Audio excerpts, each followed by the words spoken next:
Young tiger NTR నటించిన దేవర pan ఇండియాలో భారీ విజయాన్ని సాధించిన సంగతి మన అందరికీ తెలుసు. సినిమాకి డివైడ్ టాక్ వచ్చినప్పటికీ గానీ బాక్స్ ఆఫీస్ వద్ద వసూళ్లు మాత్రం అస్సలు తగ్గలేదు.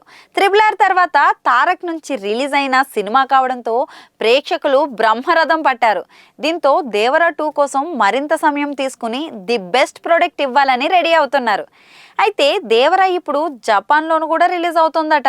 వచ్చే ఏడాది మార్చి 28న రిలీజ్ అవుతుంది. కల్కి 2898 AD చిత్రాన్ని జపాన్లో రిలీజ్ చేసిన ట్విట్ సంస్థ అక్కడ రిలీజ్ చేస్తోంది. టికెట్ విక్రయాలు జనవరి 3న ప్రారంభమవుతాయి. అయితే జపాన్లో ఎన్ని స్క్రీన్లలో రిలీజ్ అవుతుంది అన్నది అయితే క్లారిటీ అయితే ఇంతవరకు రాలేదు. జపాన్లో ఎన్టీఆర్ క్రేజ్ గురించి చెప్పాల్సిన పనే లేదు. RRRతో అక్కడ భారీ అభిమానులను అయితే సంపాదించుకున్నాడు మన ఎన్టీఆర్. ఆ విషయంలో రామ్ చరణ్ కంటే మరింత మెరుగ్గా ఉన్నాడు. భీమ్ పాత్రకు అక్కడ ప్రేక్షకులు ఫిదా అవడంతోనే తారక్కి ఆ స్థాయిలో ఫాలోయింగ్ ఏర్పడింది. అమెరికాలో పాల్గొన్న ఒక ఈవెంట్లో తారక్ని చూడడం కోసం ఏకంగా జపాన్ నుంచే అభిమానులు అమెరికాకు వెళ్ళిన సంగతి అయితే తెలిసిందే. ఆ వీడియో సోషల్ మీడియాలో వైరల్ అయింది కూడా. సదరు అభిమానానికి తారక్ సెల్ఫీలు కూడా ఇచ్చి పంపించారు.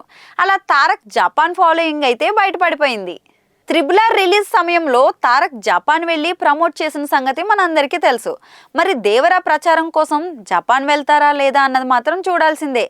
ప్రభాస్, రజనీకాంత్ లాంటి సూపర్ స్టార్లకు జపాన్లో మంచి ఫాలోయింగ్ ఉన్న సంగతి తెలుసు. వాళ్ళ సినిమాలన్నీ కూడా అక్కడ తప్పక రిలీజ్ అవుతుంటాయి. జూనియర్ ఎన్టీఆర్ జపాన్లో భారీ అభిమానులను సంపాదించుకున్నారు. ముఖ్యంగా RRR విజయం తర్వాత మరియు అతని ప్రజాదరణ పెరుగుతూనే ఉంది. జపాన్ ప్రేక్షకులు ఈ సినిమాను ఎలా ఆదరిస్తారనేది ఆసక్తికరంగా మారింది. ఈ చిత్రానికి సంగీతం అనిరుద్, రవిచందర్ స్వరాలు సమకూర్చారు.